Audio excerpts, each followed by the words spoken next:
I am Rebecca from ChemKnits, and I love sparkly things, whether it is glitter or nail polish or sparkle yarn. I love yarn that has a little bit of lurex or stellina in it that gives it that sparkle when you knit it up. It's just another fun way to play with color in yarn. However, sometimes with these sparkle yarns, you need to do slightly different techniques than you might on non-sparkle yarn because you want to preserve that sparkle and shine. I have heard from other dyers that if you expose stellina to too much acid and heat, it can dull the shine. And this is not something that I have personally observed until today, maybe. We are gonna do an experiment and see if we can dull some stellina intentionally. Which, because that makes me sad, we're also then gonna dye a really fun sparkle yarn. So there'll be 2 parts to this video. Before I talk more about the yarn bases we're gonna use and our projects today, I wanna give a huge shout out and thank you to my lab partner, Caitlin. Caitlin, as a fellow STEM lover, I really hope you are going to enjoy this experiment and your fun, still sparkly yarn that I will be dyeing towards the end of the video. If you at home would like to learn more about how you can become a lab partner for an episode of Dyepot Weekly, go and check out the listing in the ChemKnits Creations Etsy shop. I'll also have a link down in the video description. But now let's go look at our yarn bases. For our final sparkly colorway, we are going to use Knit Picks Stroll Glimmer yarn. This yarn is 70% superwash merino, 25% nylon, 5% stellina. And when you zoom in, you can see those silver plies that you have in the yarn, and that it gives it a really lovely, subtle sparkle. And when we dye this yarn, we're gonna try to dye it in a way that will preserve that sparkle and shine. For the experimental portion of our video, we are gonna use some Sheila's Sparkle micro skeins that are 10 grams each. This yarn has a similar fiber content to our Stroll Glimmer, but it's slightly different. It is 75% superwash merino, 20% nylon, 5% stellina.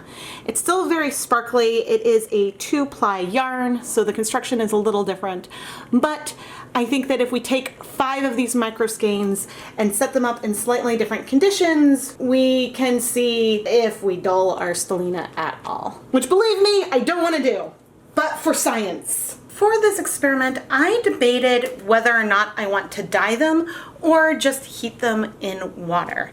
And I think that I'm not going to dye them. We are going to just heat them in different pH of water. So that way we can compare these 5 to an undyed mini skein at the end of the video when things are dry, because that will give us a control of one that was not heat treated at all. My plan with these 5 samples is to have one in just plain tap water, which my tap water does run slightly acidic, but I'm not going to add baking soda or anything to raise the pH. We're just going to start with my tap water. And then we're going to have 2 samples with different amounts of vinegar, one at a more reasonable level, I mean, maybe should we do straight vinegar? I don't know. And then we'll have 2 samples with citric acid. And I will be checking the pH roughly using some litmus paper. Citric acid powder is more potent than white vinegar, in addition to citric acid being a slightly stronger acid, but I'm not really going to go into acid-based chemistry. Proportion-wise, I believe that 1 tablespoon of citric acid powder would be approximately equivalent to using 12 tablespoons of white vinegar. Vinegar is already diluted acetic acid, so there's already water mixed in there. And because of that, you're limited by the pH of that vinegar. You can't make it more acidic than that. And so therefore, that's a reason why dyers recommend using vinegar versus citric acid, because you can add too much citric acid powder, especially if you are speckling with dyes mixed with citric acid, and accidentally make things too acidic and cause problems. But now I'm going to go ahead and pre-soak all of the yarn in just some plain tap water for at least 30 minutes. And I'm going to add nylon zip ties onto the yarn to keep track of which mini is which. Here are the 5 samples. Each of them have 300 milliliters of liquid. And we have plain tap water for number 1.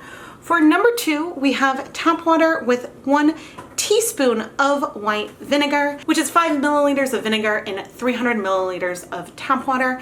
This is really similar to the ratio of vinegar to water I use most frequently in a lot of my videos, where I would have 1 tablespoon or 15 milliliters of vinegar in 4 cups of water, or about 950 milliliters. So this is pretty close.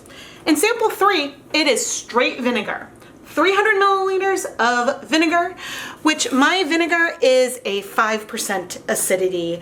It's Heinz distilled white vinegar. In sample 4, I have our water with 1 teaspoon of citric acid powder. And remember that I said that citric acid is a lot more potent than vinegar. So this guy is going to be potentially, we'll compare it to the vinegar, but potentially the most acidic one of our bunch. And then finally in sample 5, I have our water with 1 little pinch, this tiny little scoop, which is 0.15 milliliters of citric acid powder. And now I am going to use my litmus paper so we can see the pH of these 5 samples. With my litmus paper, a pH of 7, a neutral pH would be yellow, and then the more red it gets, the lower the pH. Now a pH, again, I'm not going to get a ton into acid-base chemistry. It is a logarithmic scale, so the difference between say 6 and 5 is a factor of 10. So I'll just say that. It's not just, it's a bigger difference each jump you make than you may think. I'll move these onto a card so you can see them closer together in a moment. But I will say our 1 tablespoon of citric acid in water is the most acidic, with say a pH of maybe, it's between 3 and a 4. The straight vinegar seems to be about a 4. And I would say we're at about a solid 6 for the tiny amount of citric acid in 5. And also our vinegar in water. And then maybe a 6.5 for my plain tap water, which, as you know, I often say my tap water is slightly acidic. Just a quick note from editing Rebecca. This litmus paper I'm using is really old. I was popping some text up, which I'll leave there, but the pH for all of these samples seems a little high to me, and it's possible that with really, really old litmus paper and without calibrating it with something where I know the pH, all these numbers are a bit off. I believe vinegar should have a pH of about 3, so everything is seeming high. But for the purposes of what we're doing today, the relative pH comparisons are what are really important here. And so we know that our straight vinegar is less acidic than having a teaspoon of citric acid powder mixed into the 300 milliliters of water. And so that's what is the most important right now. And also we're going to have the comparison of our citric acid versus vinegar just overall. But yeah, I would not take these pH values to be, hey, this is the pH you need to dye yarn, because these numbers are seeming really, really high to me. And whenever you're doing your dyeing projects, you may find sometimes you need to use a little more vinegar than what I need to do, especially if your tap water is a little more alkaline than mine. So that is also something to keep in mind. But again, we're looking at relative comparisons here. Here is the litmus paper that we have, where I don't know how well it's showing up on camera, but in person, I will say for sure, number 4 is the most acidic. Number 1 is the least acidic. 2 and 5 are similar. This is a very qualitative measurement of what the pH is, but you would know when you're dyeing anything if the litmus paper goes into our bluer and green zone, that you're not acidic at all. So this can be handy if you're using something and you're just not really sure what the pH is. But again, a range of between 6 and 3.5 is a really big range pH-wise, even though it may not look it from the colors. Now I am going to add the yarn to each of our jars, and I have labeled these nylon zip ties, so there will be no mixing these up in the end because I know which one is which. And that is great. It is hard for me to not add dye to these and see like, oh, how quickly do things strike? That's something that I'm absolutely curious about, but I think it's more important for me to be able to compare these to another control than, yeah, anything else. Now I am going to take our 5 samples and add them to a water bath, which I think I'm gonna need to remove some water from. There we go. So now I can heat this up. And so we can heat all of the yarn in these jars for, I think I'm gonna do it for about an hour. I just turned the heat on and set a timer for an hour, but it will take time for things to warm up in here. And I think that I want there to be at least 1 hour of heat because that, I guess, is more similar to what I might be doing if there is something immersion style. So yeah, we're not doing controls with the amount of heat today. That is an experiment we can do, I guess, another time. But I think that I will try to keep an eye on it and note when things start boiling in the center of the pot to know how much more time I want to add to this. But anyway, I will check back in a little while. 20 minutes in, we are getting hot. Still not at like a rolling boil, but it's hot. So I'll probably end up adding time after the 60 minutes, but I just wanted to do a quick check. The heat was on for about an hour and a half. And right now, I can still see shine, and I can see, well, I don't know how well it's sparkling, but I can see a bit in 1, which was the tap water, 2, which is a little bit of vinegar, 3, which was a lot of vinegar, it's still pretty shiny, 5, which was a little bit of citric acid. I still see a bit, but I wonder if there's a little bit less. I can't say for sure. But sample 4, maybe I see a little bit, but I will say that I don't think I can see the Stellina in here at all.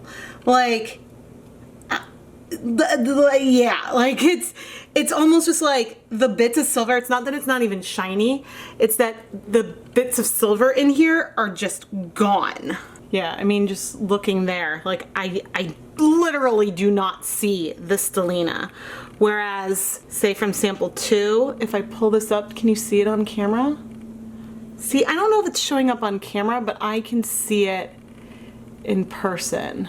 It's always so hard to show on camera, but I guess when I'm moving it, you can kind of see some of it. But really, I'm not seeing any silver here. Like, this looks like it's a non-sparkle yarn to me, but we'll see how things dry. So what I'm gonna do now is start letting this cool off so we can wash the yarn.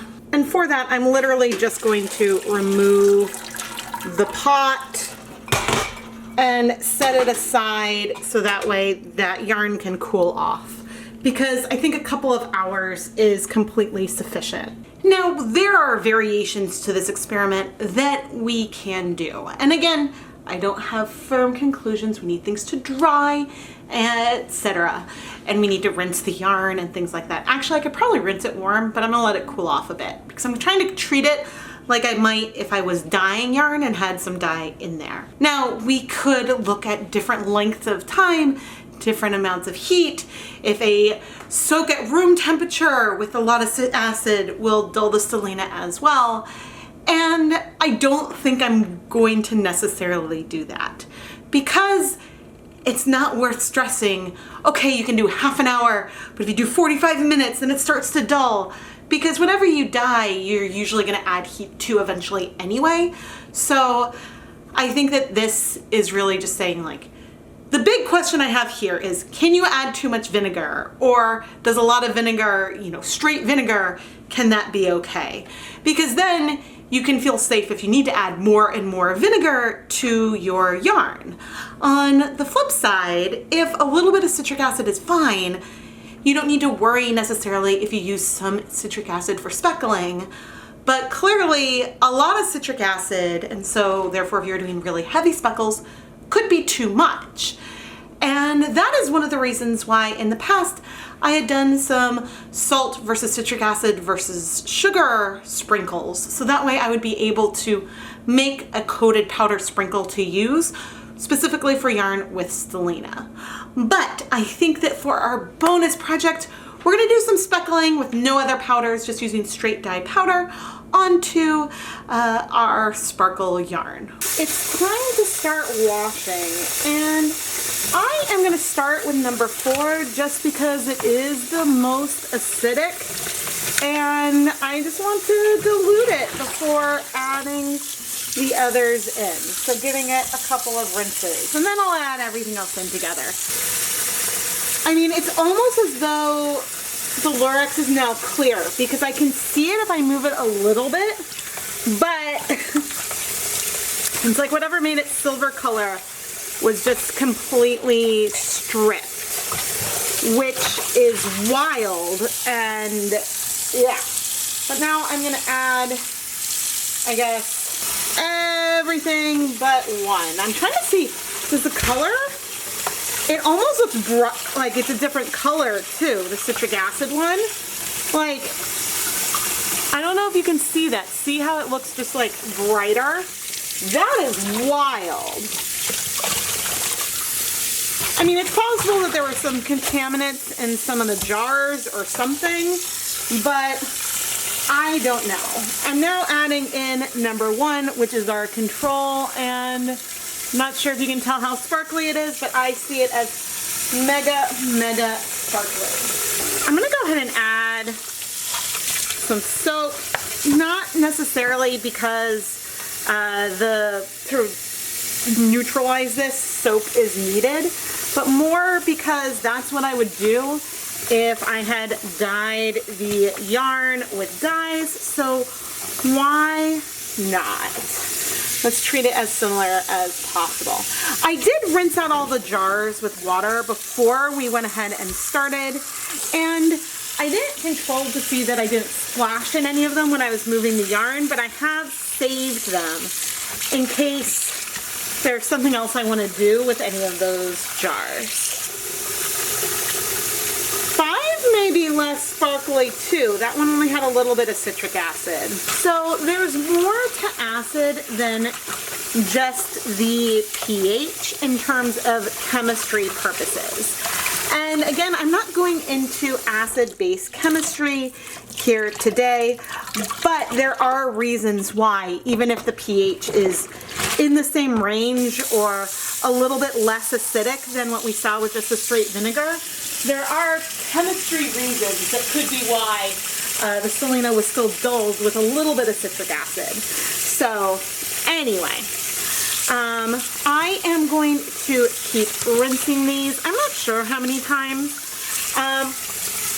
It doesn't really even smell like vinegar anymore, but maybe just a couple more times. I'm trying to be thorough here. And not because of any like danger concern or anything. I'm just trying to rinse everything out so that way we can have some nice conclusions. But then I'm gonna hang them up to dry so then we can do some final conclusions on this experiment. Okay, but if I've got 1 through 5 over here, our 1, 2, and 3 look very sparkly, 4 looks really dull, and 5 is still sparkly. I'm not sure if it's less sparkly than the others, but the little bit of citric acid does still have some sparkle. But lots of citric acid killed the sparkle for sure. Let's dye Caitlin something fun and sparkly. With our 300 grams of yarn in my 4-inch deep full-size catering steam pan, I started with 6 cups of water and 3 tablespoons of white vinegar. Even though we have not yet filmed conclusions for our video, I do know that we still have a lot of sparkle with vinegar, and so I'm not worried about this proportion. Although, I do want to add a little bit more water just so that way we have some water at these edges. I don't want anything to dry out. I haven't burnt yarn yet, and I don't want this to be the start. I have twisted these skeins a little bit and then spread them out, just so that way our first layer of speckles can be more distributed, and there might be a few colors that I use less of. And yeah, I just thought that that's the way we'd start. We'll probably untwist for everything else going forward. But for now, I want to heat this up and go put on my deluxe rubber respirator, safety glasses, and gloves so we can start speckling with straight dry powder. I did pre-soak the yarn for about 30 minutes. And I realized I needed a yarn mop, so I just quickly soaked a skein of Stroll, 75% superwash merino, 25% nylon, into some water with vinegar. I actually took sample 3 that we had used and just added a lot of vinegar, added all that to our pre-soak. So I'm coming in with Dharma Muck Green to start. This is a, suppose you could call it a limited edition colorway that breaks and is a lot of fun. And I added just a little bit of it to have as a bit of an accent, but I think I'm going to predominantly use 3 other colors. And, you know, I could end up going a lot heavier with some of these colors, but we will see. Here's some Tornado Gray, which is a lovely cool toned gray. I have speckled with it before, but I'm not entirely sure how fast it will strike. I have reduced the heat mainly so that way things aren't going to be super steamy. If things were really steamy, it would just make it, my gloves get damper and make it a little harder to speckle. All right, now I have some bright aqua, which instead of going like in lines like I kind of been doing, I'm doing just like little bits of this all over, and we'll see what our coverage is as we open these up. I will be letting things sit for a while before we add color to the other side, but bright aqua is definitely on my list as colors that I really like, but I have not played with nearly enough. In between each color, I'm wiping my gloves on my yarn mop, and then I'm drying my gloves so that way, again, I don't introduce moisture into these containers. And the final color, which I think is technically a pre-mixed pastel, is Baby Blue Eyes, which again is like a new favorite of mine. And like that bright aqua, I'm sort of putting it a little bit all over. Did I use the Baby Blue Eyes in Hanukkah when I speckled? I do not remember at all. But it is a really nice blue, and it's really good for speckling because as a more premixed pastel type color, it is not very pigmented. But the speckles that we see on here are still really pigmented. I'm going to turn up the heat a little bit as well. So here you can see lots of pigmented colors. But both the bright aqua and Baby Blue Eyes are more pastel-leaning colors versus being really pigmented.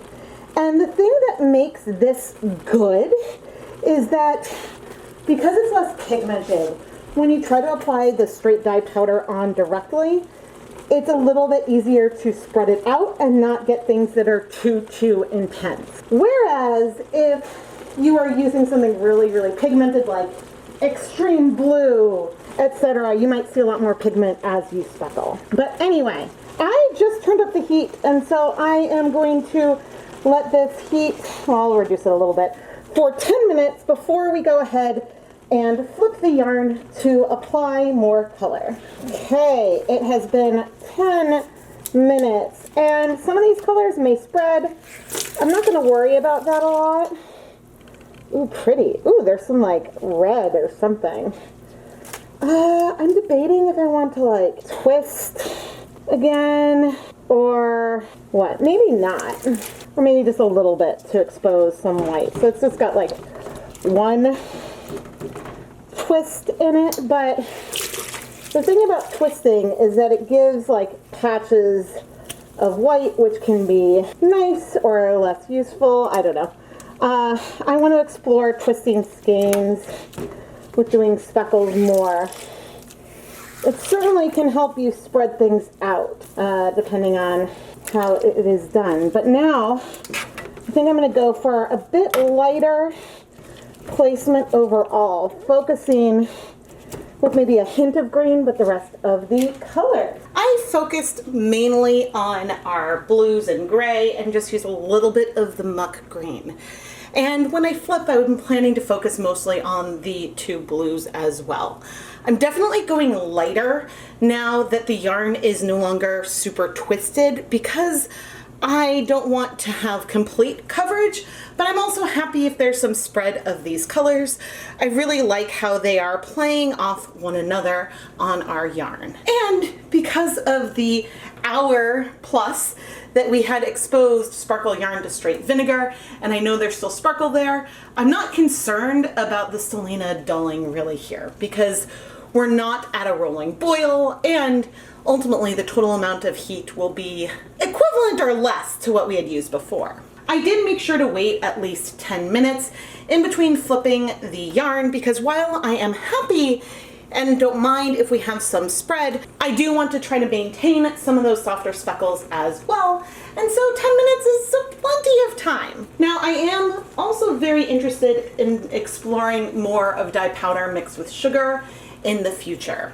In a past experiment I did, I found that I got sharper speckles when I used just standard white sugar to mix in with the dyes versus salt. Salt allowed the colors to spread more, whereas sugar with a lot of vinegar there allowed the colors to strike. Not as sharp as with citric acid, but sharper than salt. So that is a good alternative if you want to dilute your dyes to get sharp speckles. So if you want to see me explore more with that to get small speckles on a sparkle yarn, or to do like super heavy speckles like I've done with citric acid at times, a technique that we know will definitely not work on speckle yarn because it will, I don't know, get rid of all of that beautiful sparkle.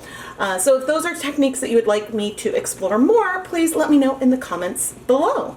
Once I was satisfied with the coverage of color, I added some more vinegar and a lot more water so the yarn could float a bit, let things heat for 30 minutes, then turned off the heat to set the yarn aside to cool so we could wash it. As I heat our yarn, I took our yarn mop and put it in a steamer basket here, and so I'm also going to let this steam for about 30 minutes, then cool off completely so we can wash it. Getting ready to wash all the yarn, but ooh, you can see some of that shimmer.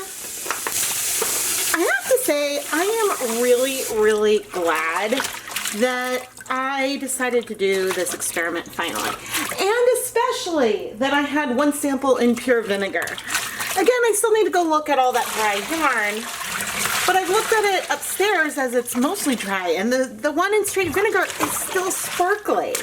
And so, yeah, I think that it really could be more about the type of acid you're using and less about the pH. So just avoid citric acid when you're using Stellina.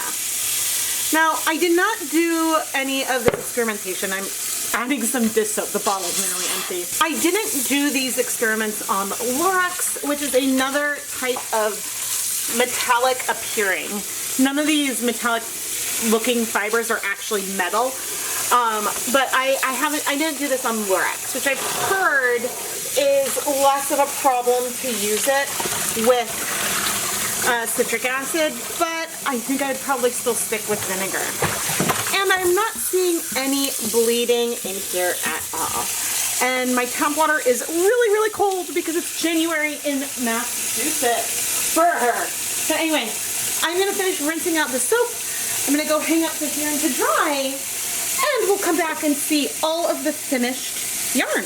All right, here are the 5 samples, and I'm gonna try to get a flashlight so we can see what sparkle. Actually, I should turn off my soft box so that way we're seeing more direct light. I see 4 sparkly skeins here and one with no sparkle, but let's look at them one at a time. Okay, this is number one, the control. You can even see some of that sparkle before I bring the flashlight over.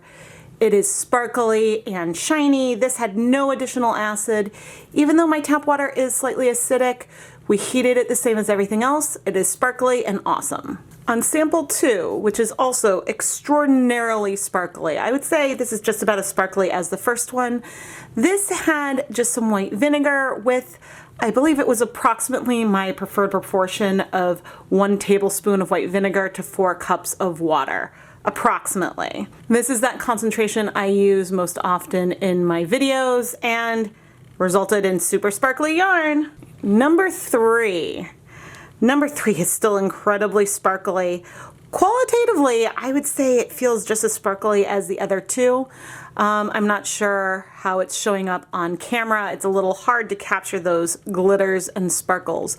But 3 was in straight vinegar. 100% vinegar, which has a 5% acidity, and it is incredibly sparkly. So I think my official recommendation, and I'm going to bring one back over here, so I have one next to it to look and see. I mean, they look very similar to me. All 3 of these samples are incredibly sparkly.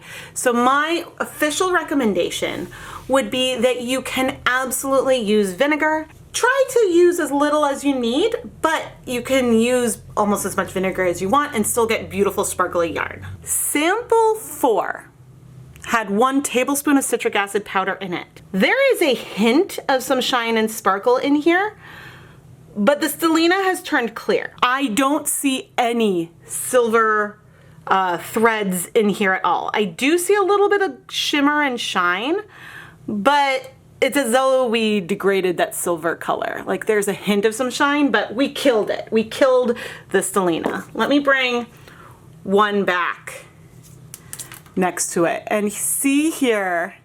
So this is 1. See the sparkle of 1 next to how the other one doesn't sparkle really? So with that much citric acid, we basically killed it. The yarn is still pretty, but we lost, like I don't see the silver. I don't know if you can see those silver threads. You can see them a bit actually, even without light, but I don't know if you see that there's one that looks metallic silver. I don't see any of that over in sample 4. Finally, we have sample 5, which had a tiny bit of citric acid, and I still see the silver in there. And there is still some shine to it. But I'm gonna bring over sample 1 again. In my opinion, it is much less sparkly than 1. So here is 1, there is 5. You know, so I think that you can get away with using a little bit of some citric acid, but it's really worth avoiding it. So we did manage to completely kill Stellina today. I mean, number 4, I mentioned previously, the base looks like a different color. We dissolved or did something to the Stellina there. And so you could probably get away with a tiny amount of citric acid, but when you're speckling, you're adding a lot of that citric acid powder. So again, if you want to speckle, use straight powder like we did. I'll show you that yarn momentarily, or just use sugar or something to dilute the powders. Just really, the recommendation is there for a reason. Avoid citric acid when you're dyeing Stellina yarn. Now for Caitlin, we had to have some color here. I wanted to bring on the full ChemKnits scientist perspective, but also have some fun and create some beautiful yarn. And that we did. Trying to film Stellina is not always easy because I both need to move the light in the yarn, but we have an incredibly sparkly, speckly yarn.